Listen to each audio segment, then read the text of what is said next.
voilà, en disant que la Grèce et l'Italie ne se rebellent pas. Voilà, il dit que vous abusez en disant que la Grèce et l'Italie ne se rebellent pas. Parce qu'il y a pas mal de vidéos qui démontrent le contraire, même si sur les médias mainstream, c'est pas... Mais non, mais pas- attendez, c'est pas parce que vous avez une petite grève ou parce que ils se balancent des trucs sur la gueule. C'est pas ça une révolte. Une révolte, c'est un pays entier qui se soulève. C'est pas simplement 2000 étudiants. Je veux dire, sur la place Syntagma, j'en ai vu des affrontements en Grèce, mais vous n'avez pas vu le peuple C'est ça une révolution. C'est ça une révolution. Une révolution, c'est pas même 200 000 mecs, ça suffit pas. Ou alors en armes. Là, oui.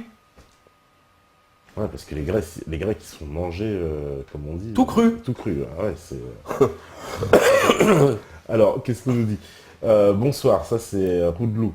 Pensez-vous que les États-Unis font tout pour détruire l'or pour ne pas pouvoir l'utiliser comme étalon? Bah évidemment. Ah. Évidemment. Évidemment. Bah, vous savez, une grande spécialiste de ça, c'est Blight Masters. Hein. C'est Blight Masters qui a hérité. N'oubliez pas, historiquement, il y avait une banque qui pilotait la manipulation de l'or et de l'argent pour le compte de la Fed. C'est Bear Stearns.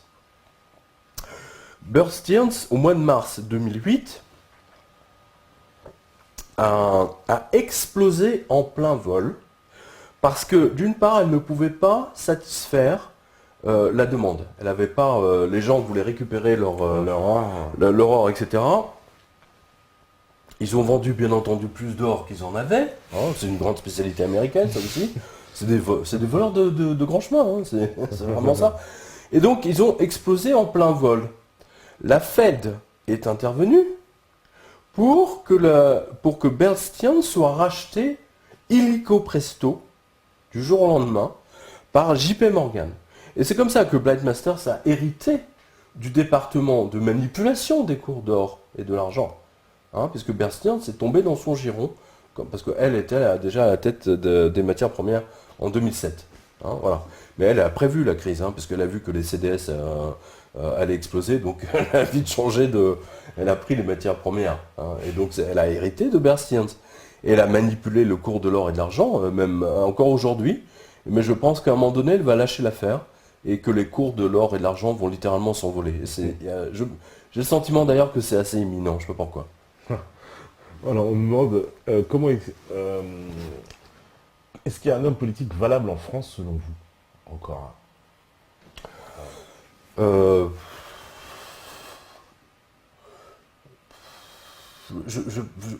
Oui, il y en a plusieurs, mais aucun n'a le sens économique, enfin, dans le sens, si vous voulez, de l'économie. Aucun n'a une perception, une compréhension de l'économie. Strictement aucun. Oui, il y en a plein, mais il y en a strictement aucun qui comprend quelque chose à l'économie. Alors qu'il lui suffirait de lire ça pour comprendre vraiment le fonctionnement de tout le reste. Vous savez, précisons-le bien, je crois que j'ai eu l'occasion déjà de le dire lors d'une interview, mais il y a 3-4 ans de ça. L'économie, c'est quoi? Il faut revenir à la base, hein, à la source. Hein. L'économie, à la base, c'était un livre qui s'appelait Economia, écrit par un grec qui s'appelait Xénophon. D'accord? Et son livre, enfin, c'était un rouleau, on va dire, était destiné uniquement aux femmes. L'économie, c'était pour les femmes. C'était au même titre, était une spécialité au même titre que le tricot. Hein? Mais non, mais c'est important de le dire, hein, parce que les femmes savaient compter. Hein, dans son traité d'économie, il expliquait aux femmes comment gérer un domaine quand le mec est parti à la guerre, ce qu'il faisait en général tout le temps. Hein. Ils étaient tout le temps en train de guerroyer, hein, et quand ils rentraient, si vous voulez, ils n'avaient pas spécialement envie de compter les haricots, comme on dit. Hein. Donc c'est madame qui gérait le domaine. C'est madame qui gérait le nombre de jarres, hein, qu'il faut avoir à la maison en fonction du nombre de domestiques, hein, comment gérer la maison, les récoltes, etc. pour que ça tourne en permanence, qu'il y ait toujours suffisamment de stock de matières premières. On revient toujours à la matière première. Hein. Donc, à la base, l'économie, c'est pour les femmes. Voilà. C'est pas pour les mecs. Les mecs, ils ont autre chose à faire que de s'occuper de compter des... Voilà. Non, mais c'est important de le comprendre. Hein. Et aujourd'hui, vous avez tout un tas de pseudo-économies, je pense notamment à Cohen, hein, qui en même temps émargent à des banques privées, hein, alors que quand ils passent à la télévision, il y a un film qui l'a très bien montré, hein, quand ils passent à la télévision, on leur donne toujours leur titre universitaire, hein, mais on se garde bien de dire qu'ils sont consultants, ils sont grassement payés par telle banque, telle banque, telle banque. Hein, voilà. Et donc le discours qu'ils délivrent, discours qu'ils délivrent, en fait, c'est le discours des banquiers. Ouais. Hein, pourquoi est-ce que je parlais de ça? On parlait de... C'est quoi la question, la base? C'était la question sur ce qui s'était passé en Grèce. Alors là, on a une... Parce qu'en fait, je n'arrive pas à remonter toutes les questions, parce qu'il y a tellement de questions. Je suis un grand admirateur de M. Pierre Jovanovic sur ses analyses sur l'économie internationale, mais j'aimerais en savoir plus sur l'aspect de la mystique qu'il développe aussi. Plus précisément, j'aimerais connaître son avis sur la religion monothéiste, et en particulier sur la proximité des religions catholiques et musulmanes. Est-il engagé face aux hypothèses de grands remplacements développés dans plusieurs cercles identitaires? Merci pour son œuvre et pour la réponse. C'est à l'assaut. Il y a effectivement, je suis d'accord sur le grand remplacement. Le grand remplacement est intéressant pour une raison très simple. Si vous regardez Wikileaks, vous vous rappelez du scandale de Wikileaks, hein, il y a 3-4 ans. Bien sûr. Hein, vous avez toutes les dépêches des ambassades américaines. On revient toujours aux Américains. Hein. Qu'est-ce qui ressort de l'analyse des dépêches des ordres envoyés de Washington à Paris, hein? C'est favoriser l'immigration, favoriser, si vous voulez, la misère. De facto, c'est ça.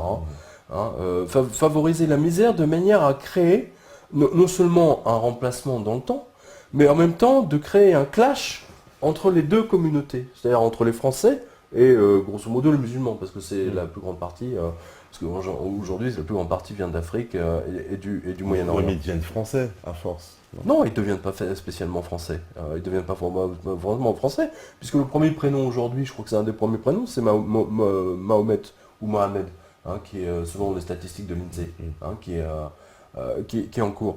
Donc, si vous voulez, là aussi, vous voyez que c'est complètement piloté par les Américains. Nicolas Sarkozy avait même dit un jour, ça lui a échappé dans une conférence de presse, je l'ai vu, je l'ai entendu, il a dit, nous avons des obligations, l'Europe nous oblige à avoir 200 000 immigrants par an. C'est quelque chose qui ne va pas. Je veux dire qu'on m'explique comment les musulmans du Kosovo ont cohabité avec les Serbes et les Croates pendant des années, pendant 50 ans, et du jour au lendemain où les Américains et surtout les Saoudiens ont commencé à les payer pour qu'ils foutent la merde, ça a déclenché la guerre que vous connaissez, entre autres. Hein, voilà. Eh bien, ce qui a été appliqué au Kosovo sera appliqué à la France. Là, j'espère que tout le monde m'a compris. Ouais, c'est-à-dire on veut créer des tensions, intercommunautaires. Non, les Américains veulent la destruction de la France. Ça, c'est mon sentiment après avoir analysé les dépêches Wikileaks. Mais vraiment, après avoir... Ouais. D'ailleurs, à la radio, je me souviens, j'avais lu une des dépêches et j'avais donné le numéro de téléphone direct d'un agent de la CIA à l'ambassade. Ah bon Oui. Et qui, par ailleurs, je ne le savais pas, ils ont fait voter des lois qui condamnaient, criminalisent, si vous voulez, si vous donnez le nom d'un agent de la CIA, eh bien, vous êtes immédiatement condamné au pénal, etc. quoi. Non mais vous voyez que ça va très très vite, quoi. Faut faire gaffe parce que le mandat européen peut finir à Guantanamo. Oui, non, mais voilà. Non mais vous voyez que c'est piloté. Ouais. Vous voyez que c'est complètement piloté. Non, moi, j'entends bien qu'il y a un pilotage derrière, puisque c'est une politique, on se demande, puisque personne n'en veut vraiment, il faut bien qu'elle soit imposée par quelque part, parce qu'elle est quand même là.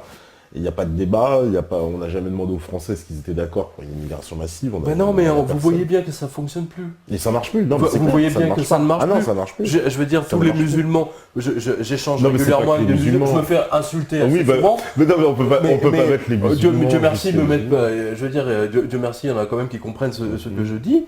Ça ne peut pas fonctionner. D'ailleurs, ils sentent bien qu'il y a un truc d'agression dans l'air. Hein, il y a quelque chose qui ne colle plus.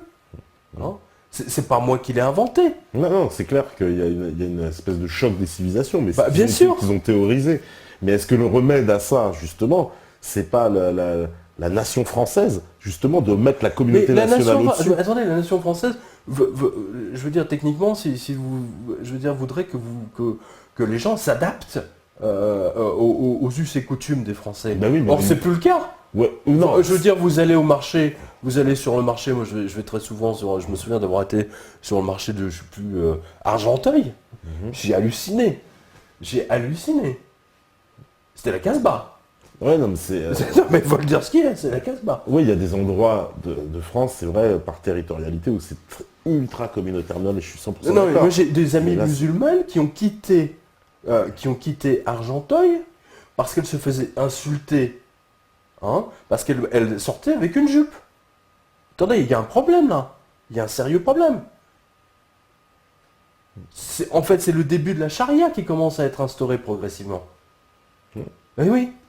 Non, mais parce qu'il y a aussi... Est-ce qu'il n'y a pas des forces de tous les côtés avec les Saoudiens, les Qataris qui financent les mouvements dans les banlieues? Mais c'est ce qu'ils veulent, mais vous le savez très bien. Ouais, ouais. Mais vous savez très bien que je veux dire, tout ceci, la crise, si vous voulez, la crise économique a été un révélateur, si vous voulez, de toute cette tension. Hein. Ça, je l'ai dit un jour dans une interview avec Égalité et Réconciliation. Je veux dire, la crise économique ne fera que augmenter, amplifier les tensions raciales. Parce que les immigrés sont les premières victimes, sont les premiers qu'on licencie. Hein, et qu'aujourd'hui, tous les musulmans qui se retrouvent au chômage ont été remplacés par des Estoniens, par des Lituaniens qui sont payés je sais pas, à 4 ou 5 euros de l'heure. Donc vous voyez que ça marche maintenant dans l'autre sens. C'est ça qui est intéressant d'ailleurs, ou même effrayant. C'est surtout effrayant. C'est même effrayant. On nous parle du système des bitcoins. Alors, moi, je sais pas trop ce que c'est, j'avoue. Le système de Bitcoin, c'est un système financier qui repose uniquement sur des échanges informatiques de disques durs. Moi, le problème avec Bitcoin, c'est bien. Le Bitcoin, si vous voulez, ne fait que révéler la détresse totale du système monétaire aujourd'hui. Et le succès du Bitcoin, c'est-à-dire que les gens en fait cherchent des moyens pour sauvegarder leur pouvoir d'achat, donc ils en achètent. Le problème, c'est que si vous perdez votre disque dur de votre avec tous les Bitcoins dessus, vous êtes mal quand même. Il reste plus grand chose. Il y a l'histoire, j'ai vu ça récemment, il y a l'histoire d'un mec qui a jeté son ordinateur et ou je sais plus, ou quelqu'un qui a retrouvé ou qui a acheté un ordinateur d'occasion et qui a retrouvé sur le disque dur l'équivalent de 1 million de bitcoins. Parce que la personne les a achetés il y a 3 ans où à l'époque ça valait rien. Et donc il se retrouvait à la tête d'une fortune d'1 million de bitcoins. Non mais c'est ça le problème. C'est un peu de la folie. Donc c'est du virtuel.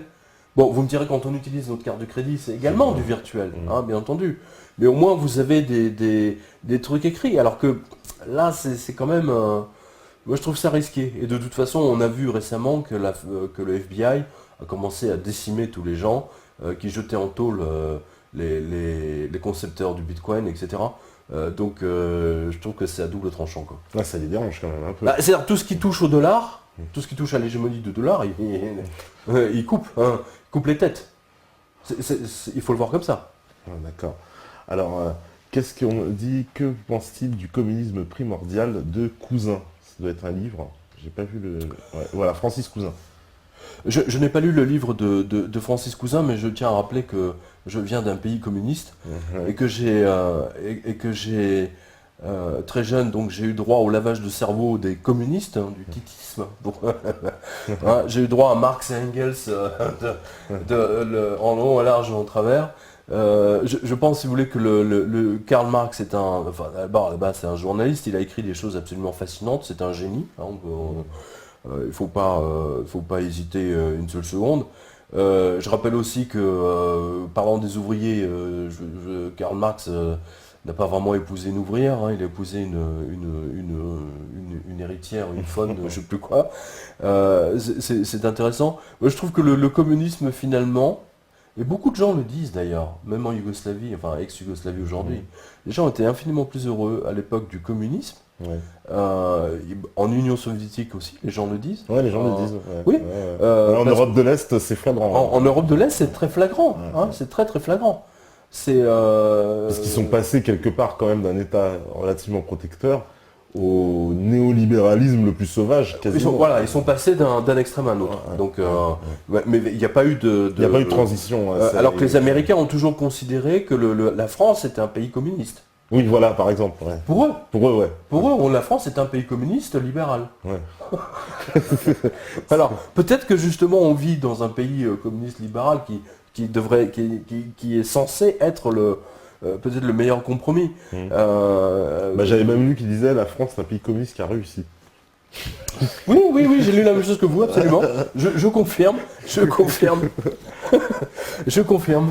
Alors, question importante, pas vu le nombre de trafics d'enfants inexpliqués ou des Polanski et quelques affaires de pédophilie politique. Ouais, c'est des sujets hors économie, ça c'est pas pour moi ça. Ouais, voilà, il nous parle beaucoup de pédocriminalité. Alors, Eman, il n'y aura jamais de clash entre les musulmans et le reste de la population française. Les musulmans de France ne représentent aucun danger pour la France. Ils n'ont aucun pouvoir, ils ne pèsent en aucun cas sur l'échiquier politique. Attention à leur faire peur avec la menace de l'islam en France. Bon, écoutez, moi je me souviens des émeutes de 2005, hein. Ouais. Les émeutes de 2005, c'est pas ce que ça a montré. C'était des émeutes musulmanes, pas vraiment, c'était social. Il y avait des blancs, des noirs, il y avait... Oui, c'est exact. Mais enfin bon, rappelez-vous quand même que ils ont quand même réussi à ramener la paix uniquement en demandant et en utilisant les réseaux, les réseaux musulmans. Ouais. Je veux dire, il faut quand même pas l'oublier. Parce que, oui, ils se sont adressés, mais bon...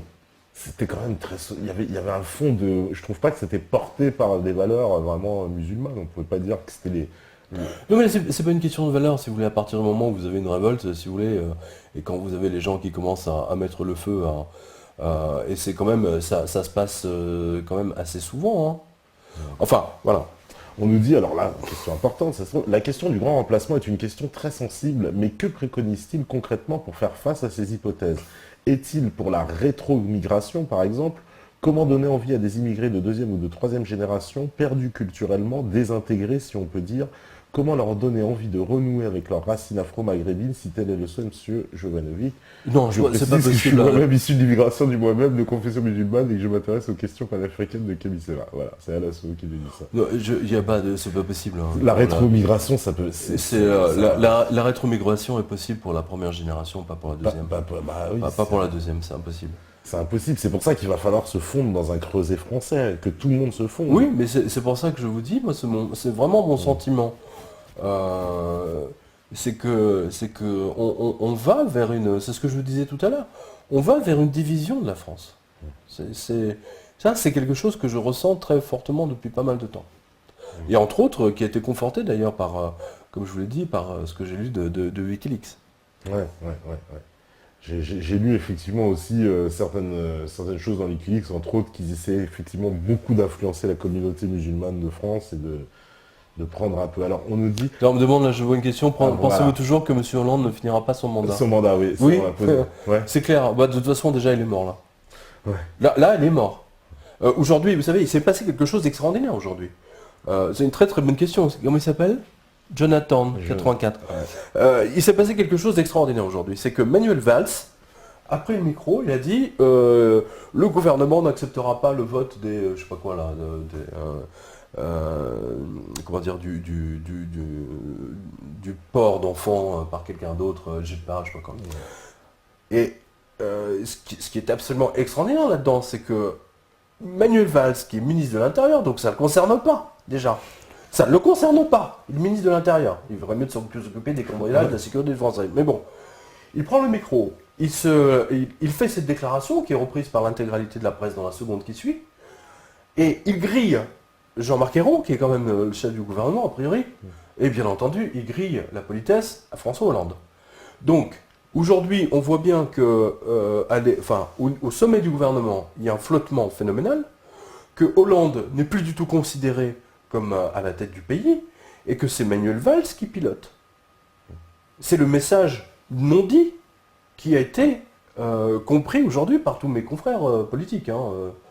On vit le même cauchemar c'était très net. Quand Sarkozy était ministre de l'Intérieur avec Chirac, c'était un peu pareil. Oui, mais bien sûr, mais il fait exactement... Manuel Valls copie littéralement son parcours sur celui de Sarkozy. Et pour lui, c'est beaucoup plus facile, parce que Chirac, c'était quand même un morceau. Hollande, on voit ce qu'il en est. Donc il n'aura aucun mal, si vous voulez, à l'écarter. Il est déjà mort, Hollande.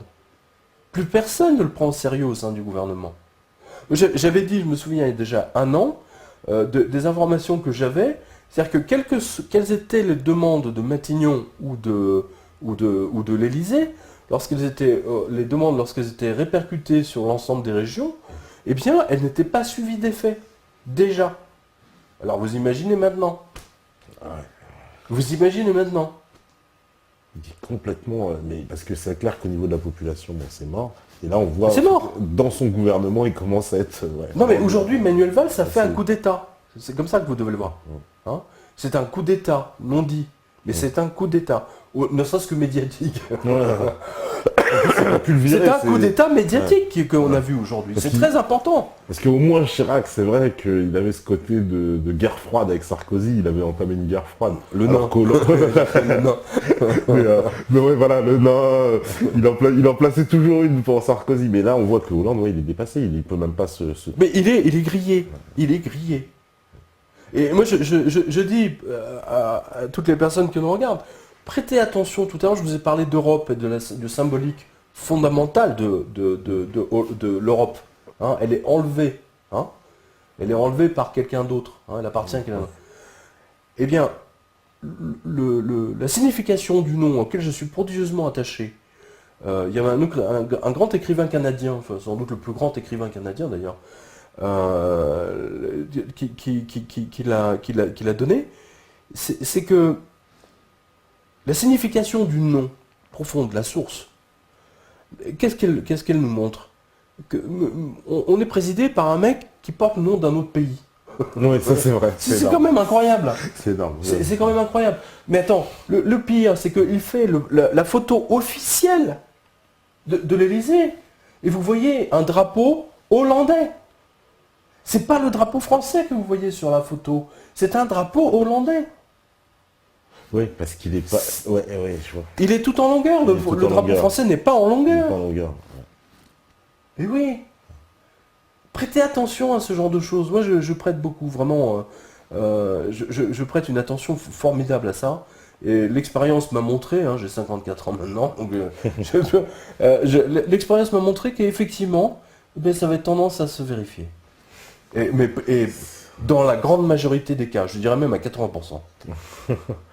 Donc il porte le nom d'un autre pays. D'un autre pays, ça c'est vrai que c'est quand même... Je veux dire, on est piloté par un autre pays, on est piloté par Bruxelles.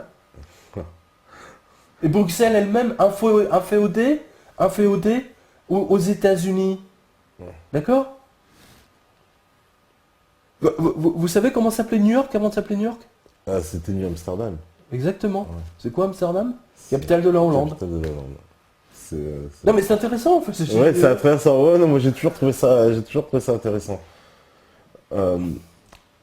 Qu'est-ce qu'on nous dit aussi ? Alors, que pensez-vous des... Ah non, attends, là il y en a un que je voudrais... Il y en a un, attends, j'en ai vu un... ça fait 5 ans qu'il nous parle de l'apocalypse et pour la semaine pro, c'est vérité. Alors, attends, déjà, j'ai jamais dit que c'était pour la semaine prochaine, mais je tiens, non, parce que ça, le genre de petits rigolos, ça, je les vois souvent. Oui, des trolls, c'est des nouveaux. C'est quand même incroyable. Vous êtes... mais il ne doit pas payer les impôts, lui. Hein, parce que s'il payait ses impôts, il ne dirait pas ça. Hein. Hein, parce qu'au cas où vous n'avez pas vu 1,5 million de Français qui ne payaient pas d'impôts, hein, les retraités principalement, hein, qui payaient 0 euros, pardon. Maintenant, ils en payent. Alors, si l'apocalypse financière ne les a paniqués, alors je ne sais pas ce qu'il vous faut. Hein. Alors, si vous pensez que simplement qu'on va pouvoir tenir comme ça avec la planche à billets très longtemps, ben c'est bien, bercez-vous de vos illusions. Hein, voilà. Bah, peut-être parce que ça avance lentement, mais moi par exemple j'avoue que ça faisait longtemps dans vos revues de presse que vous mettiez en garde contre les banques qui limitent les dépôts. Et j'ai failli prendre la photo tout à l'heure à ma banque, moi, à côté. Et ben maintenant, on peut plus retirer plus de 300 euros au Bah voilà, bah vous voyez bien. C'est une caisse d'épargne, hein, c'est pas... Mais vous voyez bien, attendez, vous avez, je sais pas, vous avez 2000 euros, on dit voilà, donnez-moi mes 2000 euros. Non, c'est pas possible. On vous dit, mais c'est pas possible. Et vous trouvez ça normal hein? Ah, et l'autre vous parle d'apocalypse, mais ça c'est une apocalypse personnelle, crétin. C'est incroyable. Vous pouvez même pas retirer votre argent et vous trouvez ça normal. Comment on peut être aussi débile, je comprends pas. Non, c'est pour ça. Non mais ça me met en colère en plus, ce genre de réflexion stupide. C'est les petits malins, tu sais, oui, vous annoncez l'apocalypse. J'annonce rien du tout, j'ai prévenu les Français de ce qui allait se passer. Et tout ce que j'ai dit d'ailleurs, est advenu. Hein, voilà. Hein, d'ailleurs, au passage, j'ai annoncé la sortie de Benoît XVI. Hein, sortez-moi quelqu'un d'autre qui l'a fait. Hein, un an avant, d'accord. Voilà. Alors, on dit sauvons l'euro et voué à disparaître car mal conçu, ne pensez-vous pas que c'est justement voulu par l'élite pour mieux le remplacer par une monnaie transatlantique? C'est une bonne question, c'est une bonne question, j'y ai pensé. Pour la précision historique, je me souviens parce que à l'époque j'étais au quotidien de Paris et que j'ai vu passer cette dépêche et d'ailleurs j'ai même tiqué dessus. J'en ai discuté avec le journaliste qui était à côté de moi. Je sais plus si c'était Duterte ou Meunière ou Tricot. La première valeur, écoutez bien ça, écoutez bien. La première valeur de l'euro affectée à l'euro en francs, hein, donc l'équivalent en francs, c'était pas 6 francs 65, c'était 6,666. C'était ça la première valeur qu'ils avaient attribuée. Et c'était lors d'une réunion des ministres des Finances qu'ils ont décidé de choisir parce qu'ils trouvaient que ça avait des connotations apocalyptiques. Et qu'ils l'ont ramené à 6,65. Voilà, donc ça c'est pour la première chose, c'est pour le petit détail historique. En ce qui concerne, je trouve que la question est pertinente, je me suis souvent posé la même question. D'après les comptes rendus, les différents comptes rendus, parce qu'à l'époque, j'étais au service économie, donc je les entendais. Moi, c'était pas mon rayon, mais moi, c'était l'informatique, la technologie, les satellites. Mais je les entendais discuter, et sincèrement, je ne crois pas. C'est-à-dire qu'ils savaient que c'était un peu bancal, mais ils étaient dans une espèce d'idéologie qui les a emportés dans leur... dans une espèce de folie, c'est un peu comme on est amoureux, ou on est emporté par une idée politique, vous voyez, donc voilà. Mais en fait, oui, dès le départ, le truc était mort. Le truc était mort. D'ailleurs, Jacques Delors l'a reconnu dans une interview il y a 2 ans, hein, parce que j'en ai parlé à la revue de presse.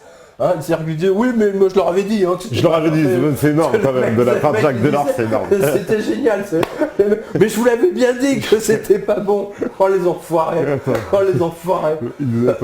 Les hypocrites, mais c'est incroyable. J'avais trouvé ça mais énorme. vous savez que Hollande est le fils spirituel de Jacques Delors. Non mais c'est quand même dingue. Ça vous montre le désastre qui nous attend, quoi.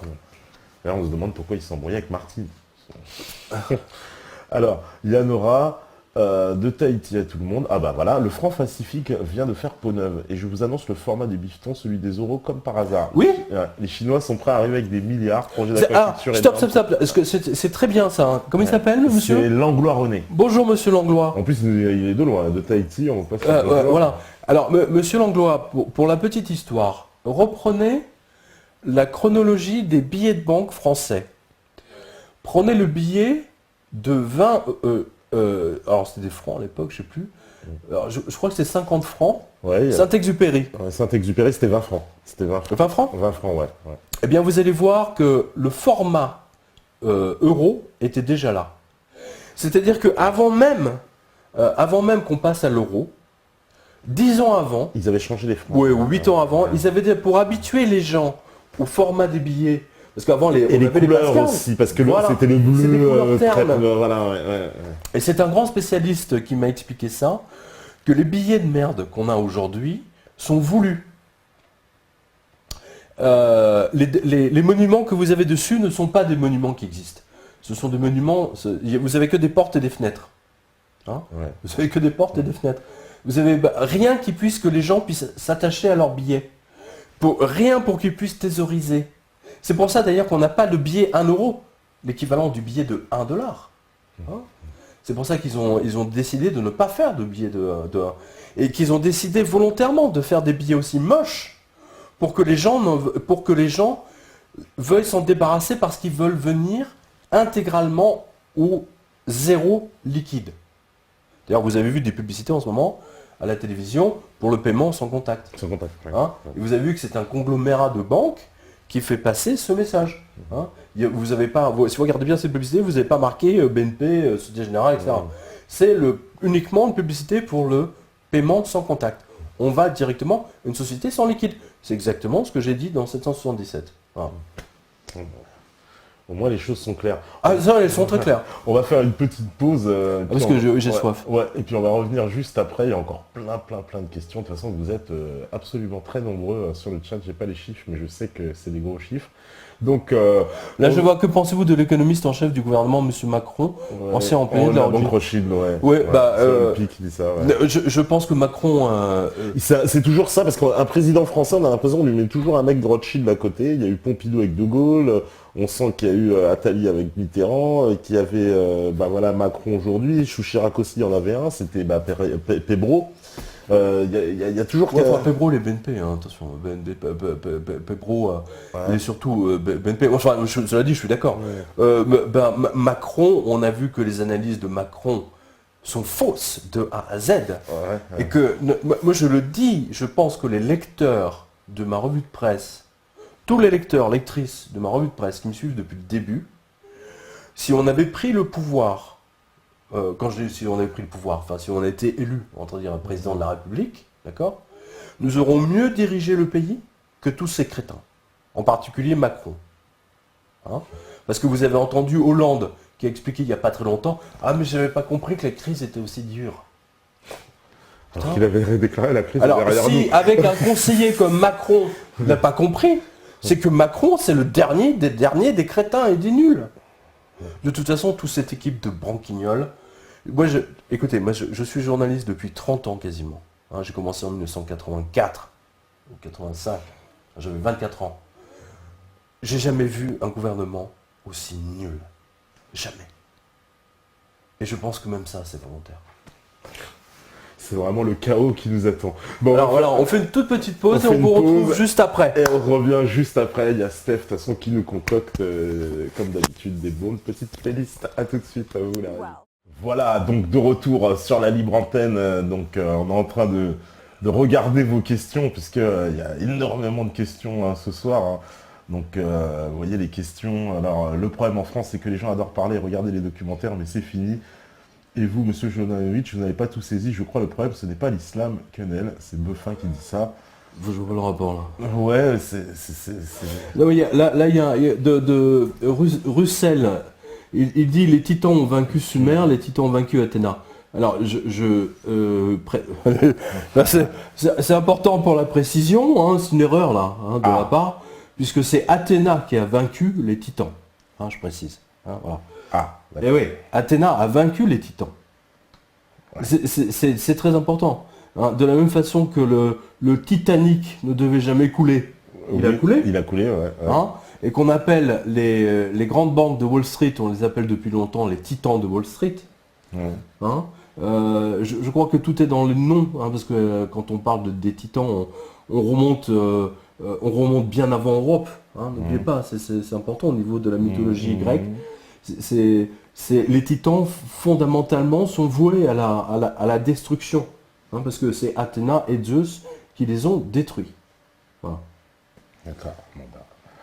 Voilà, petite précision. Je précise quand même que le Titanic appartenait à JP Morgan. Donc ah oui, ça c'est énorme par contre. Bah oui. Ça c'est énorme.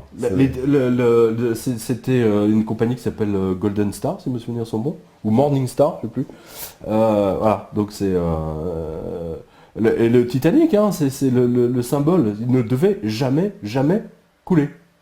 Ouais, c'est quand même une sacrée histoire ce Titanic. Il y en a qui disent qu'il y avait certaines personnes dedans, alors on pousse le complot, mais qui allaient empêcher justement cette réunion de la fameuse Jekyll Island où ils ont décidé la création de la Fed. Bah déjà Jekyll Island, symboliquement, c'est tout ça veut te dire. et je crois, si mes souvenirs sont bons, c'est que à Jekyll Island, il y a une montagne qui s'appelle, alors je sais plus, c'est le mont du diable ou Disaster Mount, un truc comme ça, enfin un truc une connotation de désastre. Désastre, voilà, d'accord. Voilà. Donc, alors il y a Jacques qui dit, je réitère ma question de Jovanovic, parce que Jacques, qu'on le connaît bien, en plus on lui passe le bonjour. A-t-il entendu parler du pseudo-suicide de Carl Slim, PDG de Tata Mobile, qui était sur le point de sortir une auto en main qui fonctionne à l'air comprimé gratuit? Oui.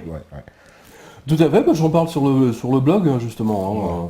Nous, on a relayé cette information. Voilà, d'après les informations que j'ai lues, enfin, je sais pas, on comprend pas trop bien le suicide, parce que le fait qu'il suicide ou pas, ça n'empêchera pas Tata de sortir la voiture. Voilà. Donc, voilà. Mais il y a eu plus de suicides que ça. Hein. La semaine dernière a été quand même assez, assez révélatrice. Ah ouais. Alors ça, parce que cette voiture, en plus, c'est un Français qui a mis au point le concept, il me semble, c'est ça? Oui, j'en ai entendu parler. Enfin, moi, j'ai pas trop suivi ça. Hein, D'accord. Alors, que pensez-vous du dinar or et argent? Ça, c'est Gaza qui pense ça. Alors, il y a beaucoup de questions, Gaza. Que pensez-vous de Salim Laïbi? Qu'est-ce qu'une Kaddish pour vous? Et reconnaissez-vous Israël? On va avec ça. Alors, que pensez-vous du dinar en argent? Bah, de toute façon, c'est évidemment... Moi, je recommande toujours d'avoir de l'or et de l'argent, c'est même la chose la plus importante. Pour une raison très simple, c'est que le jour où une des grandes banques va sauter, elle va entraîner l'explosion des autres. C'est ça, il ne restera plus rien du dollar ou du système financier tel qu'on le sait. Et l'intégralité du système économique mondial va repartir uniquement sur l'or et l'argent. C'est-à-dire qu'on revient en fait au standard de base. Au standard de base, hein, comme ça a été pendant des années. Ouais. Voilà. Alors on dit que pensez-vous de Salim Laïbi? Rien. Voilà. Rien à tirer. Qu'est-ce qu'une Kaddish pour vous? Alors une Kaddish, c'est une prière pour les morts. Alors ça fait beaucoup jaser sur les réseaux parce que j'ai osé réciter une Kaddish. Hein, Alors je rappelle que c'est une Kaddish. C'est dans une religion particulière? Je connais pas. Juive. C'est juif. Ah, oui, d'accord. Oui, juif. Donc c'est quand si quelqu'un est juif, par exemple, eh bien, quand vous allez à son enterrement, vous récitez une Kaddish. Ah d'accord. Ok. Voilà. C'est de la même façon que si vous allez à l'enterrement d'un musulman. Alors bon, je connais pas les prières musulmanes, enfin bon, il doit y avoir une prière typique. Tout à fait, ouais. Et donc les gens qui sont là récitent la prière, voilà. Donc et c'est quand même quelque chose d'important. Enfin, je veux dire, moi je respecte les morts. Voilà. Hein? On vous demande si vous connaissez les travaux d'Imra Hossein. On m'en a beaucoup parlé, Soral m'en a parlé. Non, je ne connais pas du tout ces travaux, mais beaucoup de lecteurs me disent qu'effectivement ça rejoint ce que j'ai écrit dans 777. Voilà. Donc, mais je ne suis pas du tout familier avec ces travaux. Alors on nous demande, c'est FE, que pensez-vous de l'émergence des nouveaux médias citoyens libres? C'est FE qui a fait. Alors ça c'est une question pertinente. L'émergence des nouveaux médias citoyens en fait répond à la démission des médias actuels. Ouais, hein. Ouais. C'est-à-dire que face aux mensonges, plus on s'enfonce dans la crise, plus les médias mentent. Hein, c'est extraordinaire. D'ailleurs, ils sont même sanctionnés. Ils sont sanctionnés par leur mévente. Je pense à Libération, hein, qui a perdu 40% l'année dernière dans ses ventes. En une année, 40% une année. C'est 40% en une année. Non, mais il faut le faire. Il faut le vouloir, ça.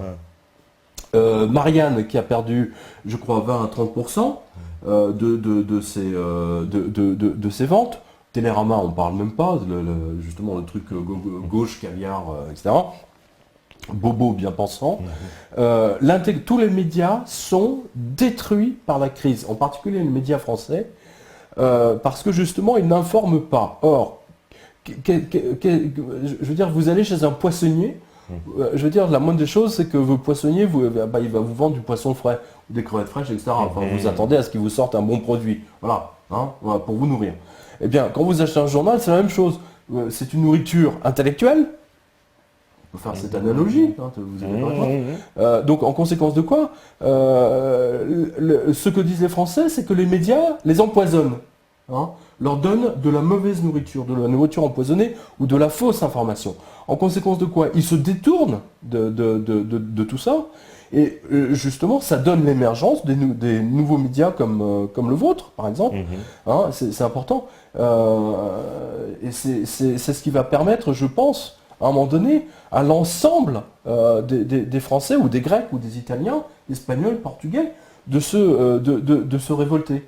Mais je pense qu'il faudra encore beaucoup plus de chômage. Je pense que c'est un chômage massif qui va vraiment entraîner la... Mais ces nouveaux médias, ça va accompagner, parce que c'est quand même...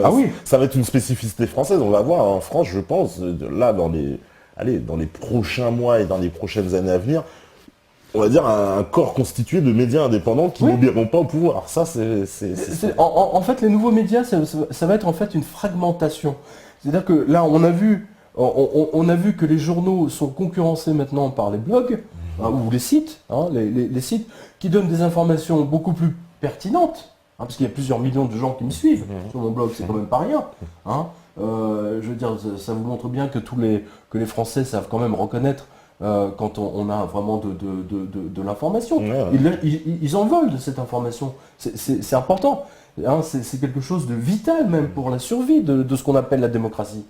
Mais malheureusement, je pense que, par exemple, si vous regardez ma liste de licenciements, allez sur quotidien.com, www.quotidien.com, vous avez la liste de licenciements de cette semaine.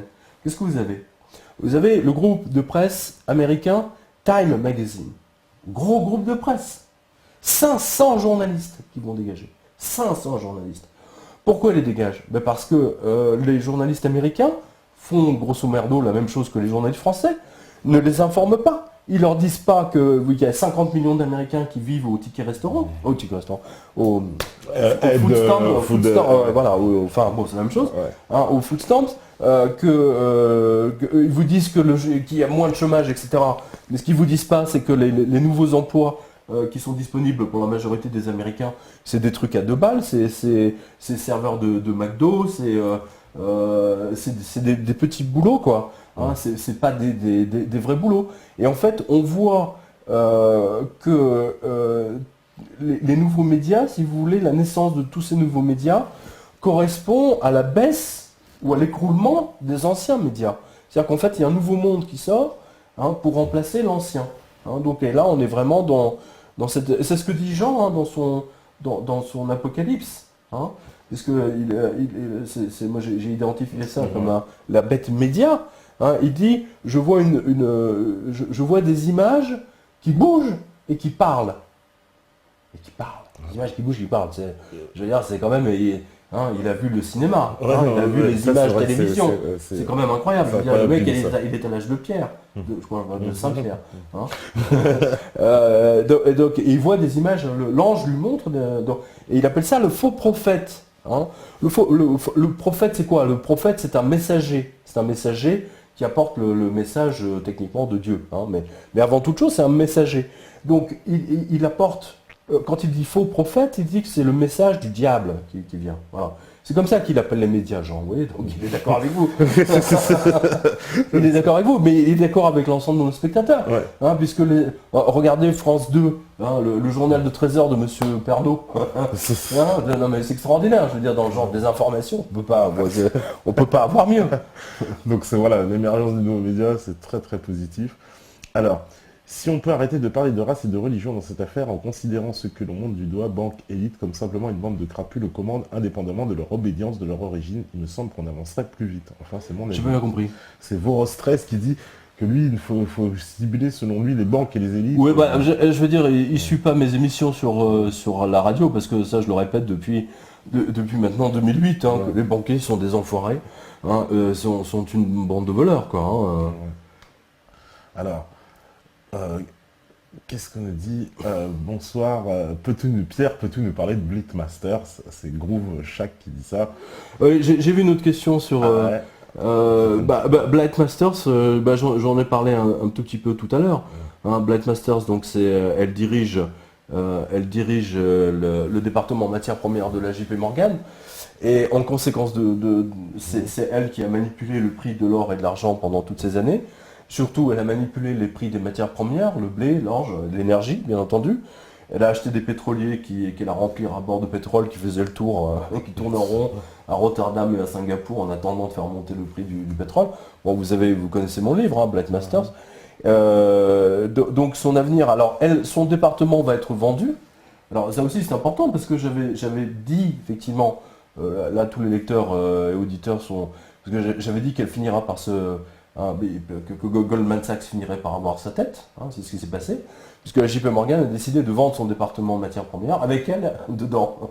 Ah bon? Oui, et donc elle va être rachetée, on va savoir dans très peu de temps exactement par qui, quelle société va racheter le département matières premières de JP Morgan. Le prix, je crois que c'est 2 milliards. Le prix de départ, c'est 2 milliards de dollars. Voilà. D'accord. Voilà. Mais je pense que Blind Masters va se venger de ce qu'on lui a fait. Ça, c'est une certitude.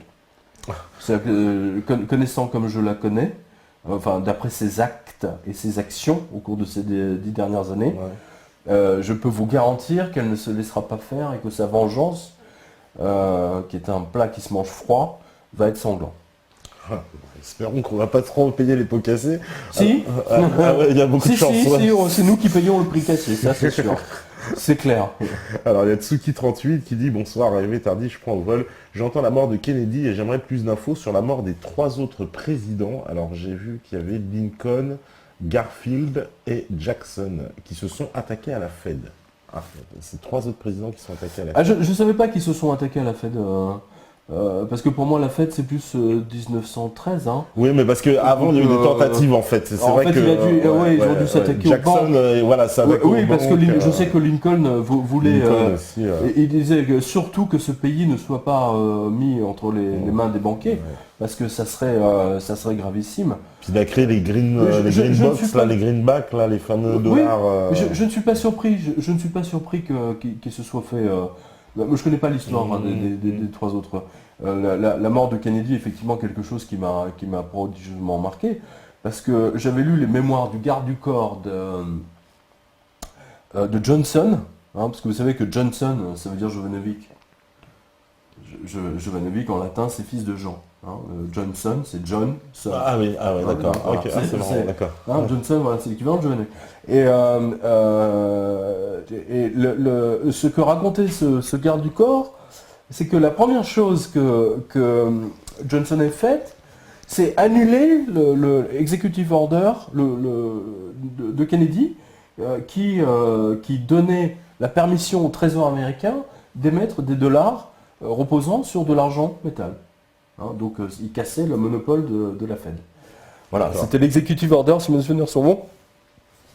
C'est le 0, c'est le 1111.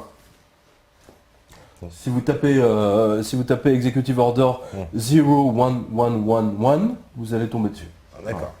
Ah, ça fait un peu 911, c'est marrant. Alors, bonsoir à vous deux les fondements. Attends, votre avis sur le jour de colère et la manif pour tous? Ouais, c'est Magnus 2014 qui dit ça.